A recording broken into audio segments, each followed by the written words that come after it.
What is up, everyone, and welcome to the midway point of the show, and that is where we introduce our second panel of the day, the Data Peak series, and I am joined with an awesome host of guests here. To my right, we got Simon LaForge, game designer on Rainbow Six Siege. What's going on, Simon? How you doing, man? I'm doing super well. We've been treated to awesome games today. Such amazing games, such amazing gameplay, and just incredible action that we've been seeing. Yeah, the it feels past great to two be games. here. Really excited for the next two games coming up after this panel as well. And also to my right, someone you've been seeing quite a bit today at the analyst desk. Troy, this is your home, yeah. You live here now. Yep. Troy, aka Canadian, two-time world champion and player for Continuum. What's going on, man? Not too much. Enjoying the games, really. It's been great matches so far. Great. Upsets with Black Dragons over Sisu. Yeah, we'll get to that in just a second, because that was a pretty amazing game right there. And at the end there, obviously, we have returning Ranger, aka Tristan. How's it going, man? It's been awesome. We've got to see some great games. We saw Penta show up huge, and Black Dragons just surprised everyone with an absolutely amazing performance. Yeah, it was an incredible match. And Tristan obviously is a community analyst. I always mess that up. I'll get it one of these days. Community analyst that we were discussing with and chatting with before this at the previous panel. But we're going to go through some of the data that we were talking about as well, that you've created, that you've hand put together, and you've put together some assets for that as well. And I'm really excited for that, man. So without further ado, this panel is really about diving into how we use data to design our game and make design choices about our game. So that leads me to Simon, one of our game designers on the game. Tell us, how do we actually use data to create these decisions and change the game? So basically, we interact with the analysts at the Rainbow Six HQ, and we sit down every week with them, and we look at the data, and we look at the picture of the game, because data doesn't lie. It gives us clear vision on what's happening in the game at any tier of play. So what we do with the data is that when we do a tweak, say we do a buff, a nerf, we're going to look at how it evolves over time and see if what we set out to do actually happens in the game. Nice. And we don't only just use our data too, but we integrate some feedback from the community, and we look at community trends and certain aspects from the community that keep on popping up as well, right? Yeah, absolutely. We'll often get cues from the community, say this or that may be broken or too strong or too weak, and we'll take that cue, we'll look at the data, we'll see if it's true, because sometimes community can be off on some things, but often they have really good cues on what's happening in games. So. Yeah, kind of a bellwether of the trends that we need to kind of look at. And then we also integrate some feedback from Pro League, and we take some of the Pro League stats as well and look at those over time in addition to the community feedback, right? Yeah, absolutely. And the picture is really different in Pro League and in top rank or lower ranks, and we have to really look at both of these pictures to make the right decisions for our game. So let's actually look at how those vary between ranked and Pro League. Here we have a graph showing the Platinum Plus players on the left in ranked in orange, and the Pro League players in blue. For these are stats for Season 1. Right off the bat, Simon, there's a certain operator here that that stands out. Yeah, exactly. We'll talk about Smoke. As you can see in top rank, he's picked 45% of the time, whereas in Pro League, he's picked a massive 90% of the time. And I think what happens is that since Pro League is very organized and the strategies are super square and those teams train together all the time, they really need that efficiency from Smoke, from stopping pushes, preventing plants, and whereas in top tier ranked, it's a little more disorganized. Players don't really know themselves all the time, and so you can get by, preventing those plants, preventing those pushes with other operators. Yeah, so Smoke is more valuable in these really precise hardcore situations with coordinated teams facing each other with strategies. Canadian, would you say that's kind of an accurate assumption around Smoke? Yeah, that's definitely it. Smoke is an operator where, yeah, you have to have your kind of strategy almost built around it. Not entirely, but almost every strategy kind of has a spot where Smoke's going to play, and he's going to be able to smoke a bomb site or a choke point, and then there's going to be certain players kind of playing in positions to protect him, so he's not vulnerable there. Whereas in ranked, let's say you're solo queuing and you're playing Smoke, you need people giving you certain reinforcements or watching a certain lane for you. You need the comms to know when they're pushing something, stuff like that. So it's definitely a bit harder to make Smoke work outside of an organized environment. Tristan, have you seen any kind of Smoke play throughout this tournament or in the past over the course of the season that kind of sticks out to you? Yeah, I mean, just look at what Pengu did on Consulate. He was outstanding. Some great just fragging performances with the SMG-11. And I mean, if you look at how it plays out in Pro League, so much of these pushes come down to just very intricate timing at the end. Even the teams that play looser rely on pushes from multiple angles. So being able to stall that out and just disrupt the timing can have a massive impact. We saw Pengu do that versus Elevate, and that's why he's the star player in that matchup. Yeah, absolutely. We've seen amazing Smoke play. We also have seen some interesting play from Mira. Yeah, Mira is another operator. If we bring back the chart, she makes her appearance in the top picks in Pro League because she benefits from this very structured play. Whereas in ranked, if you pick Mira and your team doesn't play around it, if they don't defend the back mirrors well, then you jeopardize your whole defense. So that's why she's getting in the top picks of Pro League. Nice, and I think that leads us into our attack top picks for Pro League versus ranked as well, and we're going to take a look at the top 5 for each here in the same format. Right off the bat, what catches your eye here? We see Hibana having a really high pick rate in Pro League and still a decent pick rate in ranked, but why do you think that is? Yeah, well, it's still a 20% pick rate difference, which is like very important. But the reason why Hibana is much better in Pro League is because she can counter those black mirrors. She's perfect for that. Like, she's a perfect operator. She doesn't need to expose herself to get rid of those. So that's why she's picked a lot more. She's much more polyvalent than maybe a Thermite is. Interesting. Yeah, and she can also open those hatches and just really has a lot of utility. Control of hatches is essential in Pro League. Yeah. So. Troy, anything that stands out to you in that graphic or even about Hibana's use? I'd say the reason Hibana is probably picked more in Pro League is just, I think in the ranked environment in general, people don't like playing the responsible operators of Hibana and Thermite. I know myself, I literally never touched them. And I think that goes for a lot of like the higher ranked players where they just want to run around and kill people. So they don't pick them as much, whereas in competitive you need a Hibana, otherwise you're not going to get into the site, you're not going to destroy that mirror. So. Yeah, and I think one interesting point too is that Thermite drops out of the top 5 rank or top 5 in the ranked versus top 5 in Pro League, which I think is kind of interesting, creating that strategic diversity of operators and they're just like two different pictures. Like they're just played differently. Yeah, absolutely. And then there's one other operator on here that we have to talk about, but good old buddy Glaz. Our good old friend.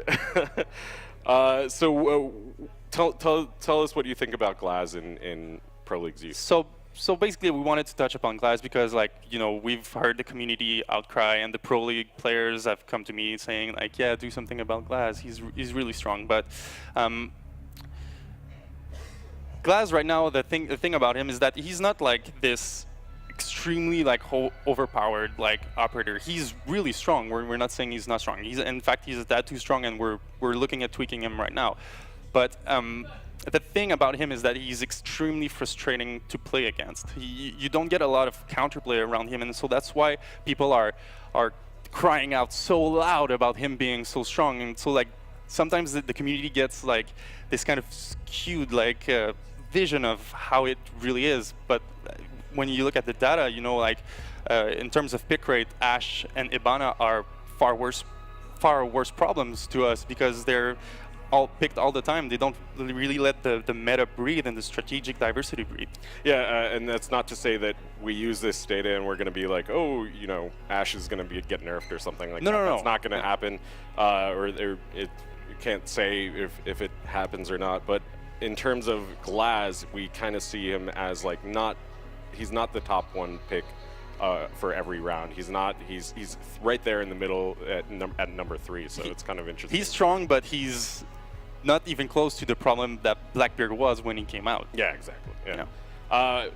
For you guys, Canadian, how have you seen Glaz being used in Pro League, and what are your opinions on? I know you have very strong opinions on Glaz. Yeah, I'm not Glaz's biggest fan, and for the most part, it's because I'm a guy that's a lot about team strategy and, you know, having really complex strats, everyone having a specific role, taking map control on maps and stuff like that. And I feel like Glaz is kind of like almost training wheels for executing on a site where you don't need to take the map control. You can kind of just show up to the site, throw your 9 smokes, walk in.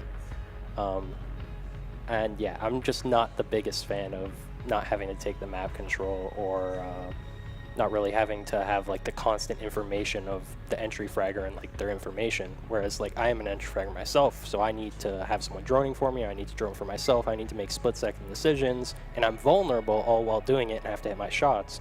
Whereas Glaz can kind of have someone throw him some smokes, look around, find a yellow person, they don't shoot back at him, and he just clicks on them a couple times and they're dead. Yeah, and another interesting thing about this graph here is we see Sledge and Thatcher drop out of the top, or come into the top 5 in Pro League, and Thermite and Twitch drop out of the top 5 in ranked. Why do you think that is, Tristan? I think it has to come down to consistency. For Twitch, when it comes to destroying bandit batteries or opening up the Mira, like with the help of Habana, obviously Thatcher requires that. But her utility is just so much less consistent when it comes to relying on that drone than Thatcher is with the EMPs. And then at Sledge, barbed wire plays such a huge impact on the timing of rounds in Pro League. So you having the hammer and the nades, that additional utility over a more fragging operator like Twitch, it has a big impact, and that's just something you can't go without in Pro League. Absolutely. Very interesting insight. Thank you guys for sharing your thoughts on those guys.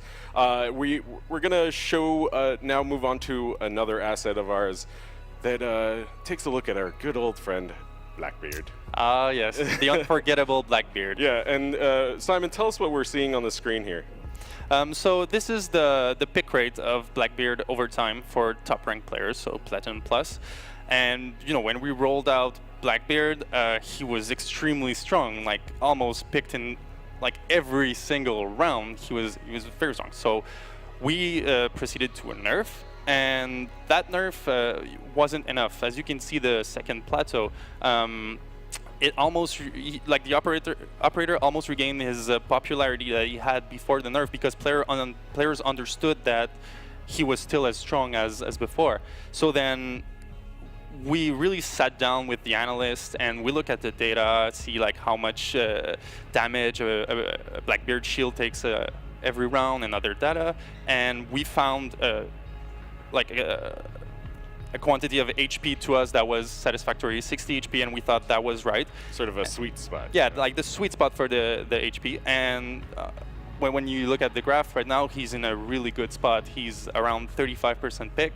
And to us, it's a pretty good spot. Yeah, and just in terms of thinking about 35%, that's kind of the sweet zone or the sweet spot for for what we see as like a healthy operator. Yeah, exactly. Like in a perfect world, almost every operator would get as much playtime as any other.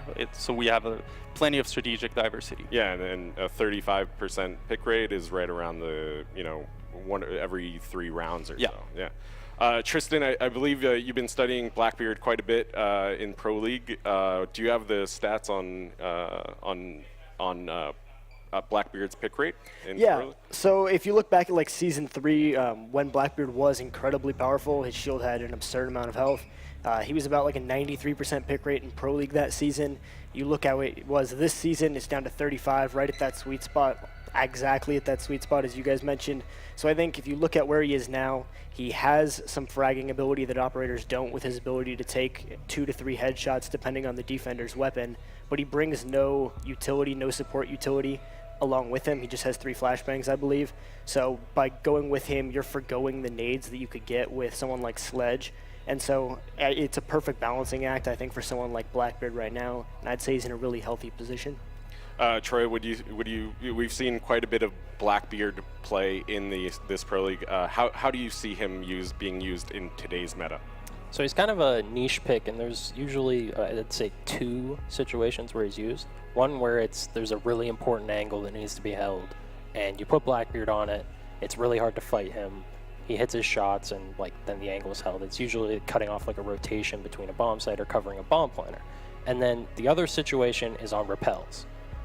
Probably the best window operator there is. So on a take where you need to use repels, like we saw today with Penta, they like a kid's Windows take on Oregon, or they like the balcony take on Consulate, and they have a good Blackbeard player in Pengu, and they just put him on those windows, and he works that site. Yeah, absolutely. We saw a ton of plays like that, and a couple saves with his shield too. So Yeah. save them from a couple kills, which I mean means the difference in games like these when the competition is so high. The other thing that I think we can take away from this is that we saw in the previous graph that the Glaz was picked at had a pick rate in top ranked players around 48%, and with Blackbeard right around 35%. It's only about a 12-13% difference, and that is not like a huge gap between Blackbeard, who is considered the most nerfed character operator in the history of Rainbow Six Siege, between what is now being perceived as the most overpowered character operator. He's strong, but he might not be the monster they make it out to be. It might not be the monster, but obviously the feedback from the community is incredibly important, and we analyze it, we pore over it, we create reports around it, we study it, but it's not the final decision. And I think that's one of the key things, is that we use the feedback to identify an issue that may be in our data, that may be in our studies, our testing, and stuff like that, and we eventually create a solution. But obviously, as you can see, it takes time. Yeah, so we look at data, man. Stats don't lie. Yeah, absolutely. Speaking of stats, we have a really exciting thing to return to, actually. Something we announced at the Six Invitational, the Data Peak series. So this is going to be a subset of data that we're going to be releasing to all of you guys. And it includes things like match data, round data, player data, and here on your screen you can see all the different kinds of things that you will have access to, including loadout changes and going down to the kinds of attachments that people use, the numbers of the kills and wins for each operator, and just a lot of fun data that you can just play around with. And I think that's one of the most important things, is that this is a tool for you guys to have fun with, to create graphs, to create websites or images or Excel sheets or whatever you want to do with it, and study something. And you can send it back to us. You can post it on Reddit, tweet it at us, and we will take a look at it. And we'll look at the interesting things that you actually come up with it using this data. So that will be out in the next couple of weeks, and it's we can't wait to see what you do with it. Speaking of someone who does a lot with data, Tristan, we're so glad to have you here to talk about what you've been doing for the Pro League and what you've been doing on your own, just manually tracking Pro League players and Pro League games over the course of the season, even going back a few seasons, and retroactively tracking from VODs. So tell us a little bit about what you do and the process behind it. Yeah, so a lot of the pro players in that community has been familiar with some of my work, but for some of you guys who don't know, what I've been doing is tracking all the player stats, the rounds, the map bans, all that kind of data for the Rainbow Six Pro League, all 3 divisions, NA, EU, and Latin America. And as you can see here, this is actually a screenshot taken directly from one of my workbooks. So this is kind of the format I work with. This is crazy. And just like my raw data. So like this is, I think, actually the final data for EU this season. So everything from hand counting opening kills on rounds to success in clutch situations. And then at the end there, you can see I've been working on a rating system, kind of give players a feel for how well they're performing relative to the average. Nice. That's a really impressive document that I've seen, and it reminds me of like baseball statistics. You even break it down into different categories and kind of your own metrics that you're coming up with to determine these player ranks. Yeah, and when I actually started doing this, looking at traditional sport statistics was one of the things I did. Like my hometown baseball team's awful, so these stats are a lot more fun. Yeah, absolutely. So looking closer at the player rank or player rating that you actually assign to some of these players, I believe you may have a player rating for Troy as well. But how do you, how do you use that data to kind of analyze different types of and genres of players versus others? Yeah, so there's a number of different roles you'll see in Rainbow Six Pro League. Obviously, Troy can attest to that. He mentioned that he plays something of an entry role in Continuum, and so it's hard to look at the different types of data you get and compare it across roles. So that's kind of where the rating formula came from. It combines a couple different things to try and give a decent feel for what makes up a good player regardless of their position. And so right here you can see a graphic I put together. This is player rating by role and actually comparing it across two different events. So you can see anchors versus roamers at the 6 Invitational, and then anchors versus roamers at the Pro League Season 1 here, and then kind of the duos in each respective role for every different team. So you can see the impact of the current meta. Roamers are relied upon a lot more, and we see a lot more utility and setup in team strategies going into supporting those roamers. Whether that's because of Glaz, the changes to Fuse, I think that depends on the map, but there's definitely been kind of a meta shift in how the roles are relied upon, and you could see that in the data. Cool. That's a really awesome graphic that you put together for us, and thank you so much for designing that and presenting it for us. Troy, would you agree with his statement about roamers becoming a little bit more important? Yeah, definitely. You could see in it this current season, the anchor rating has dropped quite a bit. And like you said, Glaz coming to play probably has to do with that, because the roamers don't really have to deal with like Glaz and Smoke, right? And yeah, anchor or roamers are more impactful, and they need to do well in order to win the round because of Habana and Glaz. You need to get these kind of picks before they can attack the site. You can't really sit there on your hands and be like, okay, we're going to sit 5 on site and let them attack, because you'll lose if you do that. Attackers just have too many good tools, so you need to go out and contest. So a lot of the attacking operators kind of dictate that roaming strategy. Yeah. Yeah, interesting. So how does that translate to the maps? As far as how it translates to the maps, you've seen some of the maps actually having a lot less rounds played, where Glaz can have a massive impact. I think we've seen Chalet down a little bit compared to the past. Clubhouse has been played a lot, but we've actually seen some massive changes in the win rates on Clubhouse, bar and stockroom, which was... And so real quickly, yeah, we're looking at the win rates for attack versus defense and per bomb site, right? Yes, so this is the win rates on bomb site. These are the defensive win rates, and then the total rounds won attack versus defense there in the middle. And so we can see on Clubhouse right there, the Arsenal room, Church Arsenal, the defensive win rate is actually down below 50%. That's for the first time ever in Pro League, and whereas bar stock is way up from what it used to be. And I think you have to attribute kind of the meta shift to that. That Arsenal room it used to be a 5 on site type of hold situation, and that's just not feasible anymore. And Tellers is at 80% there, I saw, which is yeah, crazy. yeah. That's a Latin American deal. They play really aggressive on bank, and it actually shows in what they're able to do in finding success on that bomb site. Nice, nice. Any thoughts on the map defensive win rate per site? Well, the Clubhouse change that Tristan mentioned, the lower win rate on Arsenal room, that definitely, like he was saying, from Glaz, it's the staple of Clubhouse now is Glaz going in the dirt tunnel, and basically, unless you get a kill on Glaz, you're probably gonna lose the round down there. So it's down to like picks and how well like the smoke does in the construction tunnel.